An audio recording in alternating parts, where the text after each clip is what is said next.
사이즈가 굉장히 큰 퍼즐을 흐트러 놓고 맞추라고 하면 웬만한 사람 잘 못 맞춥니다. 뭐 작은 사이즈야 뭐 맞추기 쉽지만 정말 큰 사이즈의 퍼즐을 막 흐트러 놓고 맞추라고 하면 못 맞춰요. 그런데 흐트러 놓기 이전에 원래 그 그림을 한번 보여주고 맞추라고 하면 결국 맞춰요. 다 완성을 시키시거든요. 그러니까 원래의 모습을 정확하게 아는 것은 굉장히 중요합니다. 그래서 지금 이 세상의 모습, 지금 우리가 살아가는 모습은 여러분 꼭 기억하셔야 돼요. 원래의 모습 아니에요. 빗나간 모습입니다. 왜곡된 모습이에요. 너무 많이 변질된 모습이에요. 많은 사람들이 이런 세상에 태어나고 자라고 성장하고 교육을 받다 보니까 이 세상이 지금 우리가 이렇게 생활하는 것들이 정상인 것처럼 생각을 하고 살아가세요. 그런데 그렇지 않습니다. 그렇지 않다는 것을 우리가 많이 증명을 해요. 우리는요, 원래의 모습, 자연의 모습, 처음의 모습에 가까이 가면 갈수록 우리는 평안해야 합니다. 자연스럽게 불편해하지 않아요. 그런데 원래의 모습에서 우리가 빗나가면 빗나갈수록 우리는 굉장히 불편해요. 그것이 우리를 잘 입증해주고 있어요. 그런데 문제는 뭐냐면 우리가 불편해하면서도 그냥 그렇게 보고 자라고 교육받고 성장했기 때문에 이 잘못된 모습이 정상인 것처럼 생각하고 계속 살아가요. 그러니까 우리의 삶에는 계속해서 문제가 생기고 불편하고 어려운 문제가 생기는 거예요. 그래서요, 오늘 이 시간에 저에게 주어진 시간 동안 첫째는 원래의 모습이 어떠했는가를 여러분들에게 잠깐 보여드리고 싶어요. 그 가운데서 오늘 저희들에게 주신 하나님의 말씀을 좀 소개해보고자 합니다. 창세기 1장 1절과 1장 2장을 제가 아주 쉽게 그냥 하나의 표로 제가 좀 보여드리려고 합니다.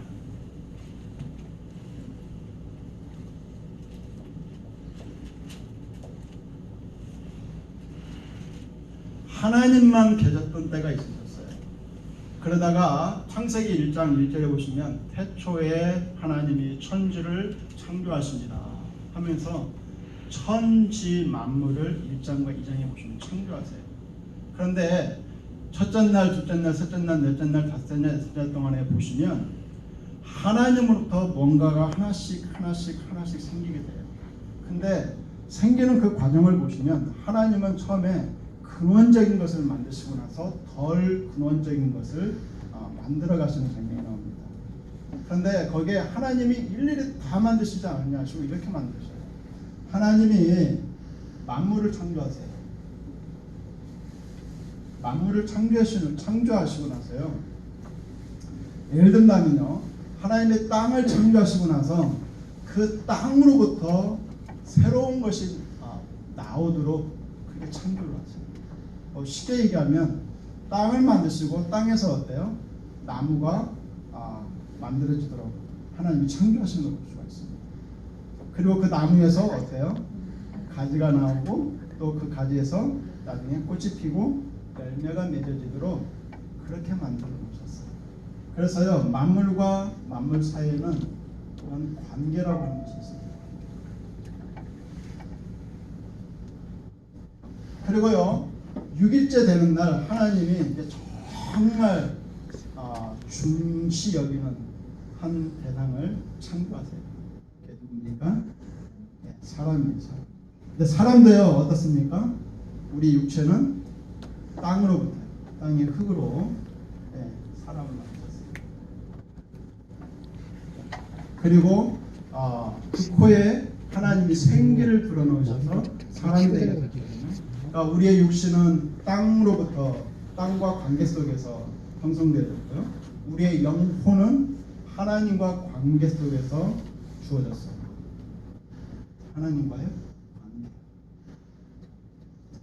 그러고 나서요, 사람이 홀로 독처하는 것이 좋지 못하다 해가지고 아담의 갈비뼈를 하나 취해가지고 어떻게 합니까? 여자를 만들어요. 그래서요, 또 다른 사람, 아담이 첫 번째 사람이었고요, 또 다른 두 번째 사람, 여자를 하와라고 알고 있지 않습니까? 하와를 창조할 때 보면 아담의 갈비뼈를 취해서 또 다른 사람이 나오는 거죠.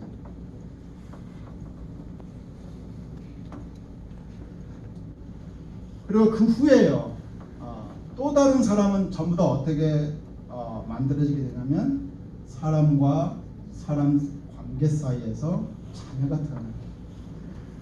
그래서요, 이 자리에 앉아 있는 모든 분들은 다 육신의 부모가 있습니다. 부모 없이 이 자리에 계신 분 계십니까? 아무도 없어요. 아버지와 엄마의 관계 속에서 나라고 하는 존재가 태어나게 돼요. 여러분, 이게 하나님이 처음 만드신 창세기 1장 2장의 세상이에요. 그런데 이 세상을요, 잘 보시면 하나님, 사람들, 만물들이 창조되어 있는데요. 잘 보시면 이게 국가가, 나라가 이루어지려면 3요소가 필요합니다. 여러분 초등학교나 중학교 때 배우셨을 거예요. 국민, 영토, 주권이라고 합니다. 그래서 여기 이 부분이 땅, 영토에 해당되고요. 이 부분이 국민, 백성에 해당되는 부분이고, 주권은 하나님께 있으니까. 그래서 하나님이 처음 만드신 세상의 모습을 보시면 나라를 만들었다라고 하는 것을 알 수가 있습니다. 근데 어떤 나라입니까? 주권이 하나님께 있기 때문에 그것을 하나님 나라라고 합니다. 그래서 우리가 많이 표현하는 하나님 나라예요. 하나님 나라를 하나님께서는 처음 만드신 거예요. 그게 오늘날 우리가 살아가고 있는 이 세상의 모습입니다. 그런데 이 하나님 나라 처음 만들어진 원래 세상의 모습에는 아주 굉장히 중요한 두 가지가 아주 우리에게 이 표 자체가 잘 말해주고 있다라고 하는 거예요. 그 두 가지를 중심으로 오늘 제가 소개를 하려고 하는 건데요. 첫째는요, 잘 보시면 하나님이 주권자시고 그 다음에 사람이 있고 만물이 있습니다. 제가 사람을 왜 중간에 위치에다 올려놨냐면 창세기 1장 28절에 보시면 하나님이 사람에게 복 주시며 이르시되 생육하고 번성하여 땅에 충만하라, 땅을 정복하고 다스리라 그랬어요. 그래서요, 천지 만물을 하나님 만드셨는데 그 천지 만물을 사람에게 위임하셨다는 거예요. 통치권을 위임하셨다는 거예요. 그래서 하나님, 사람, 만물이라고 하는 이 위계 질서예요.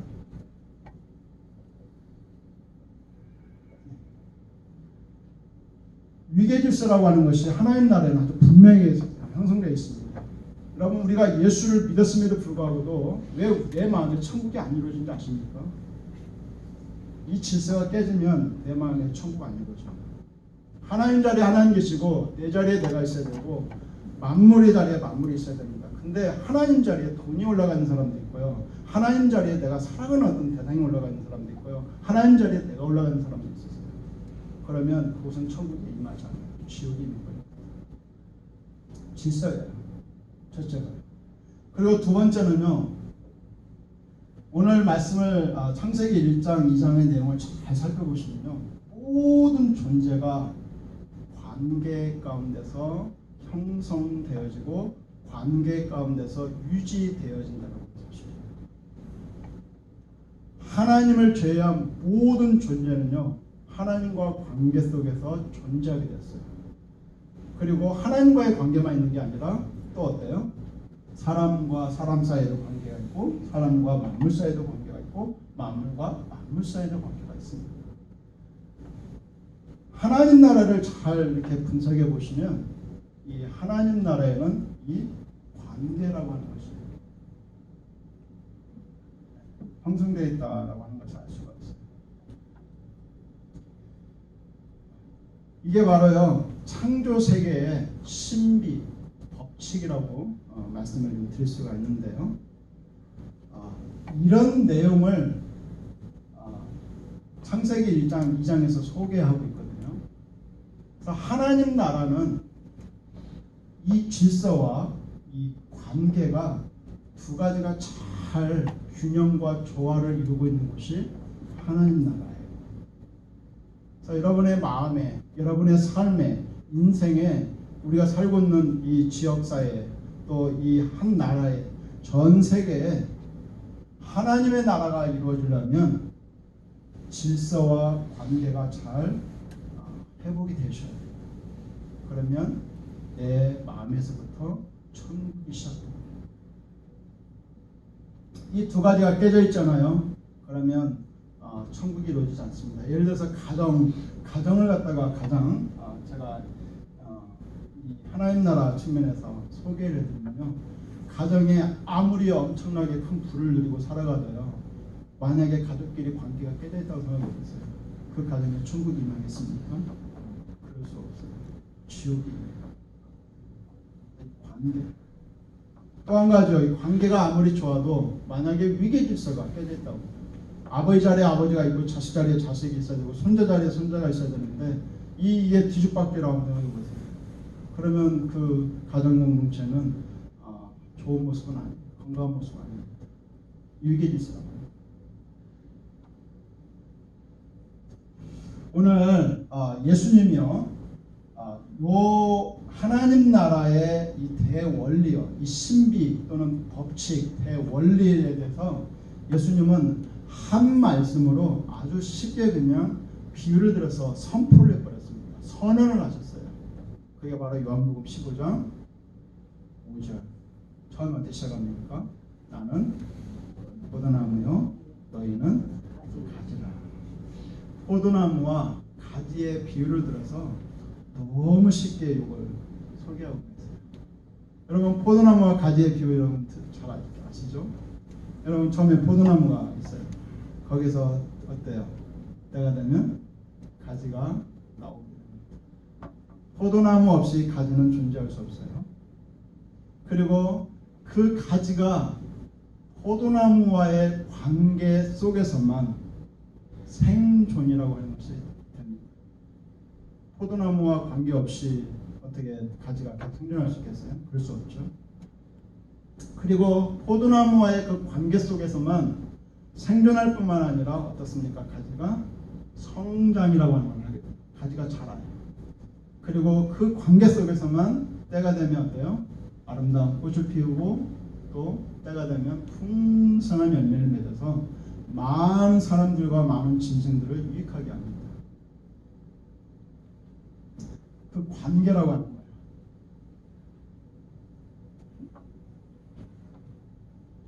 그래서요, 이 관계라고 하는 것은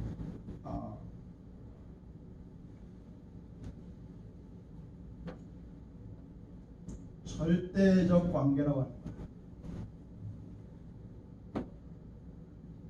포도나무와 가지의 이 비유 자체가 우리에게 주고 있는 첫 번째 메시지는요, 절대적 관계를 형성하고 있다는 거예요.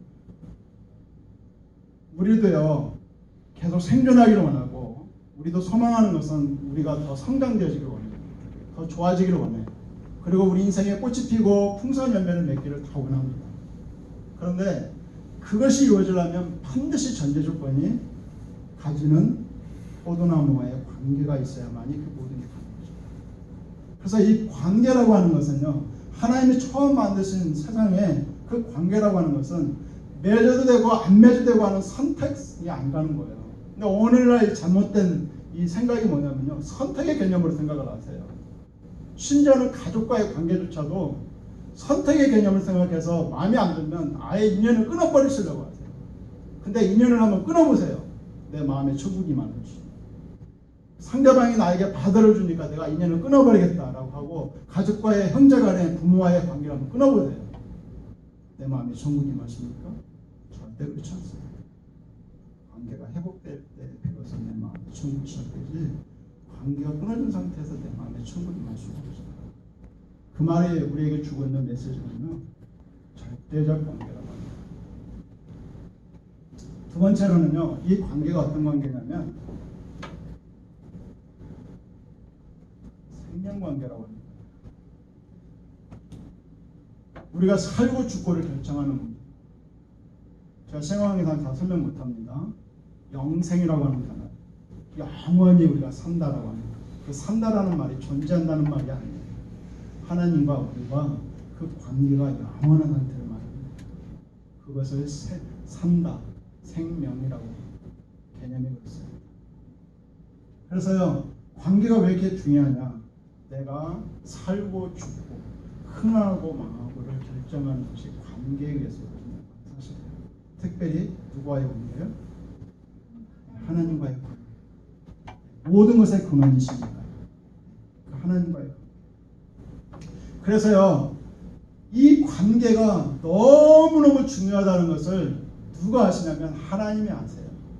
그 하나님이 아시기 때문에 이 관계를 확실하게 하시기 위해서요. 절대로 잃어버리지 않겠다. 이 관계를 잃어버리지 않겠다. 확실히 하시겠다라고 하시는 하나님의 그 의지의 표현으로 창세기 1장, 2장, 특별히 2장에 보시면 창조를 마무리하시면서 하나님이 마지막으로 취하신 최고의 사랑의 표현, 액션이 있었습니다. 그게 바로 아까 제가 영상 중에도 잠깐 언약을 했던 것처럼요. 그게 바로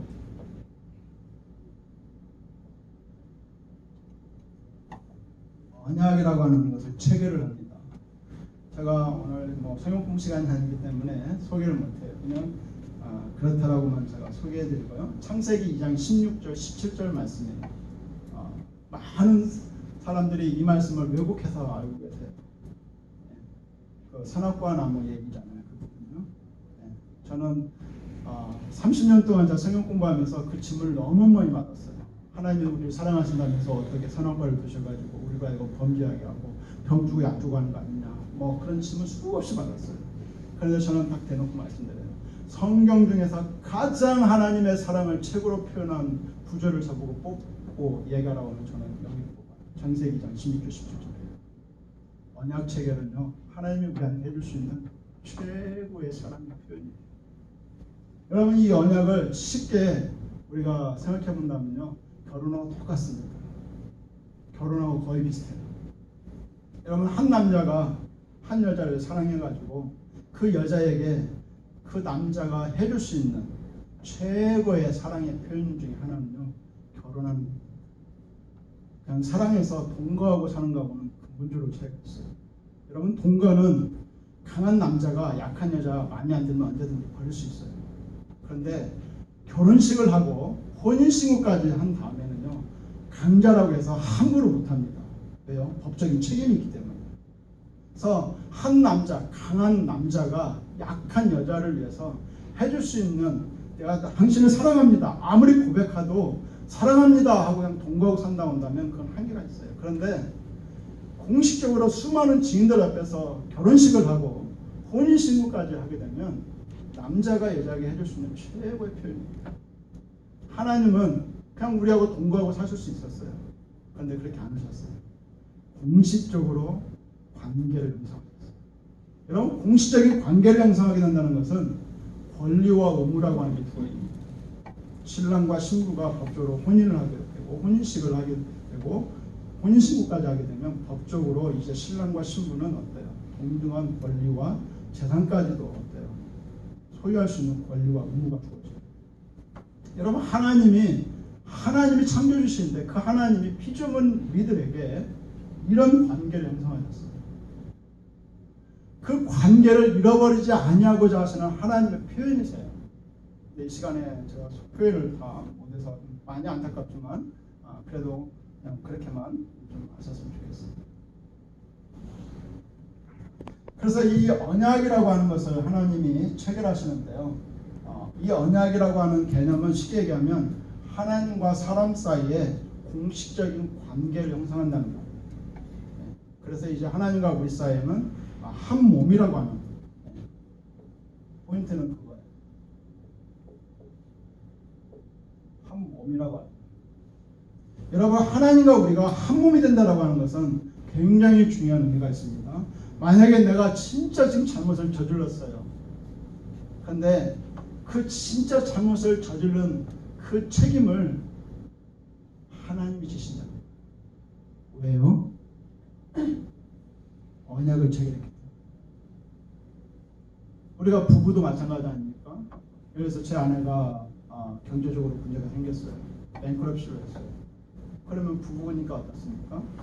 제가 같이 책임을 지고 그런 것처럼요, 하나님과 우리 사이에 언약이 체결됨으로 인해서 이제 우리가 한 몸이 되었다라고 하는 사실이에요. 오늘 예수님이 나는 포도나무요 너희는 가지라 이 말이요 굉장히 우리에게 중요한 메시지가 뭐냐면요, 예수님과 여러분이 한 몸이라고 하는 사실이에요. 예. 여러분, 나는 결국 혼자 나 아니에요. 이제 예수 믿는 여러분은 오늘부터 생각을 바꾸시기 바랍니다. 뭐 여러분 이미 바꾸셨겠지만 다시 한번 제가 컨펌차 말씀드리는 게 뭐냐면, 여러분은 그냥 내가 아니에요. 예수 안에 있는 나예요. 그 말은 무슨 말이냐면요, 여러분의 인생의 책임자가 이제 누구냐냐. 누굽니까? 내가 아니에요. 예수님이세요. 왜요? 한 몸이기 때문에. 한 몸. 그래서 예수님이 이런 말씀을 아까 말씀하신 거예요. 수고하고 무거운 짐진 자들아 다 내게로 오라. 내가 너희를 쉬게 하리라. 여러분, 오늘 꼭 기억하십시오. 나는 예수 안에 있는 나다. 예수가 내 인생의 책임자다. 내가 아니라 우리가라고요. 이걸 꼭 기억하시고, 오늘 15장 5절에 이 말씀이 있습니다. 너희가 나를 떠나서는 아무것도 할 수 없습니다. 여러분, 가지가 나무를 떠나서 뭘 할 수 있습니까? 생존할 수 있습니까? 성장할 수 있습니까? 꽃을 피우고 열매 맺을 수 있습니까? 그럴 수 없어요. 가지가 나무를 떠나서는 아무것도 할 수 없어요. 그가 아무리 성장을 소망하고 새벽부터 밤늦게까지 열심히 일하면서 꽃을 피우기를 원하고 열매를 맺기를 원하면서 그렇게 아무리 열심히 노력한다 할지라도 어때요? 나무로부터 분리된 가지의 인생에는 결코 꽃이 피거나 열매 맺을 수 없습니다. 나무를 떠나서는 아무것도 할 수 없어요. 영어 성경에는 apart from me you can do nothing이라고 말했어요. 아무것도 할 수 없어요.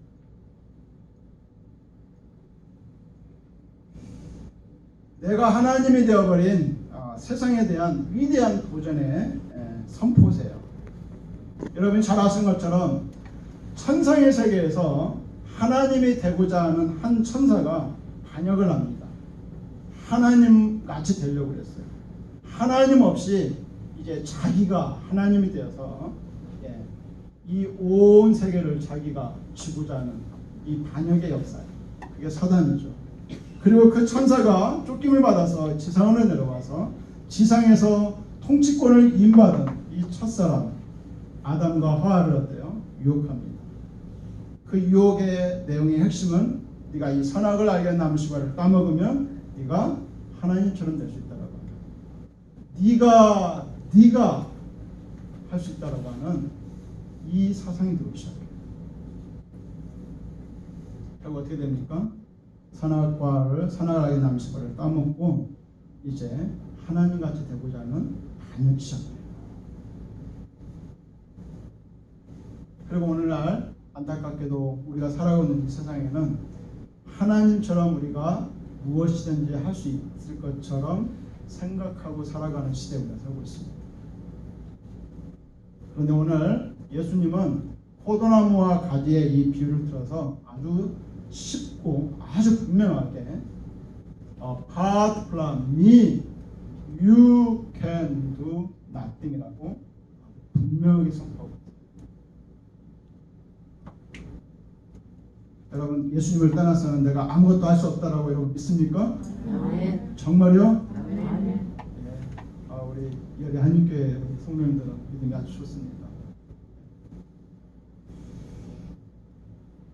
그런데 오늘날 많은 사람들은 예수 없이 내가 뭔가 할 수 있을 거라고 생각을 하고 살아갑니다.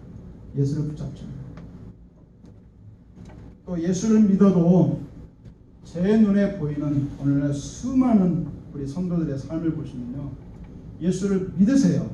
그런데 삶에서는 여전히 이 apart from me, you can do nothing이라는 이 말씀을 붙잡지 않고 살아가시는 것 같아요.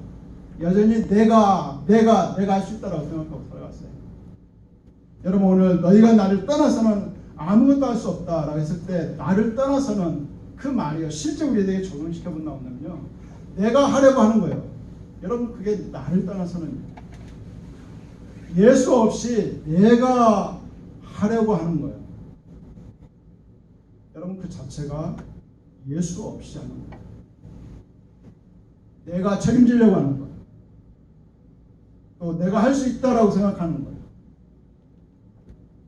거기에는 예수가 없습니다. 내가 예수를 안 믿는 건 아니에요. 근데 내 삶의 문제에서는 예수가 없는 거예요. 지금 여러분의 뭐든지 인생을 살다 보면 문제가 없을 수 없습니다. 학생은 학생들대로 또 어르신들은 어르신들대로 다 인생의 문제가 있어요. 그 인생의 문제를 혹여나 여러분이 내가 책임지려 하고 내가 행하려 한다면 여러분 거기에는 예수가 없습니다. 죄송하지만 그럼 예수님과 나와의 관계가 그 삶의 문제에서는 없는 거예요. 여러분 주님과 내가 관계가 없으면 내 인생의 문제가 어떻게 되겠습니까? 좋은 열매 나오는 것이. 주님과 나와의 관계가 그 부분에서는 없기 때문에 그 부분에 있어서는 어떻습니까? 내 삶에 천국이 이루어지지 않아요. 지옥이 있는 거예요. 여러분의 삶의 문제로 인해서 혹시나 스트레스 받고 있고 여러분의 마음이 지옥이 되고 있다면 그걸 회복할 수 있는 방법은 여러분의 그 문제를 다시 주님께 가지고 나아가는 것입니다. 그러면 그 순간부터 여러분의 마음에 천국이 임하기 시작합니다. 아멘입니다. 아멘.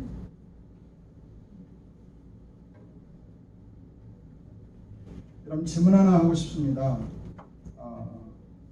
여러분 생존하는 거요. 이게 가지가 존재하는 거, 생존하는 거, 성장하는 거, 꽃이 피는 거, 열매를 맺는 거. 여러분 가지 입장에서 한번 생각해 보세요. 능동입니까? 수동입니까?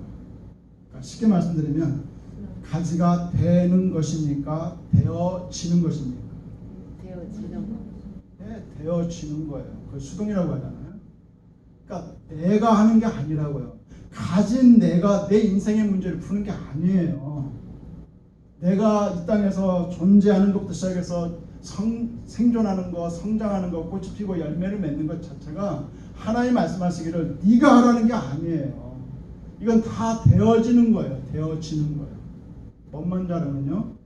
포도나무이신 주님과 내가 관계를 잘 맺기만 하면 포도나무가 물과 양분을 쫙 빨아들여서요. 가진 우리들에게 제공합니다.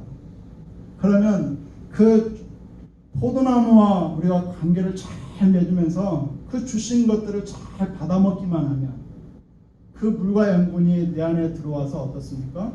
워킹을 합니다.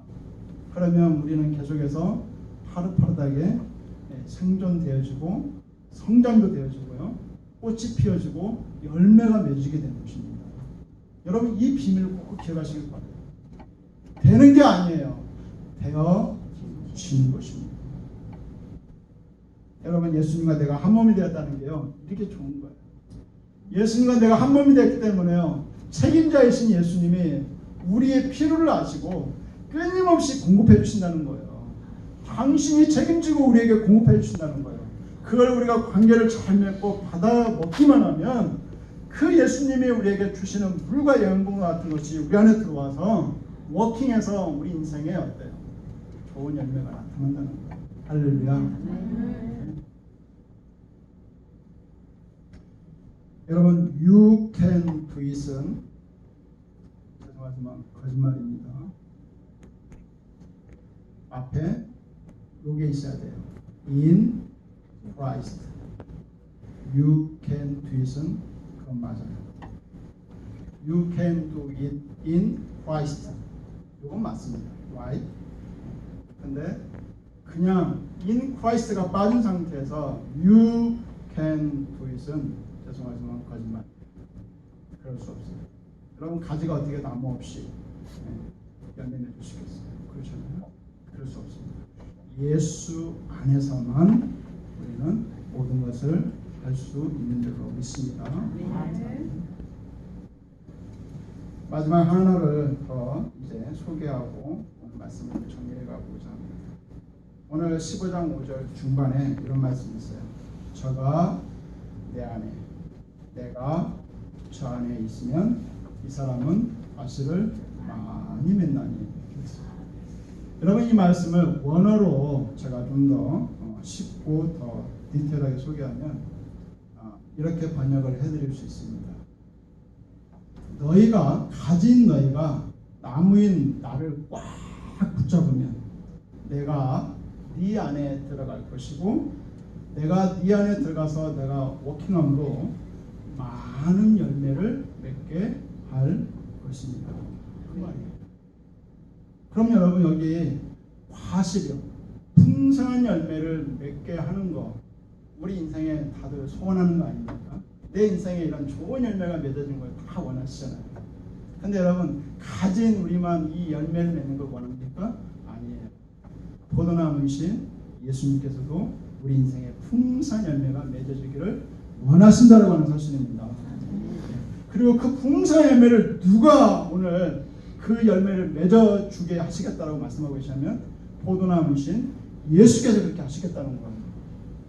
그럼 우리는 뭘 잘해야 됩니까? 오늘 말씀해 보시면 너희가 나를 꽉 붙잡게 하는 거예요. 예수님, 당신 아니면 나는 할 수 없습니다 라고 하는 사실을 내가 인정하고 그 예수를 내 삶에 초청하기만 하면, 내가 그분을 꽉 붙잡기만 하면 그분이 내 안에 들어와서 내 인생의 모든 문제 가운데 개입하셔서 당신이 풀어가시고 당신이 우리 인생에 풍성한 열매를 맺어주게 하시겠다는 거예요. 할렐루야. 네. 그래서 여러분, 오늘 생각을 조금 다시 한번 바꾸셨으면 좋겠어요. 내가 아니라 우리가. 여기서 우리는 예수님과 나예요. 여러분의 인생에 여러분 더 이상 이제 혼자라고 생각하지 마십시오. 아닙니다. 예수님과 여러분은 한 몸이세요.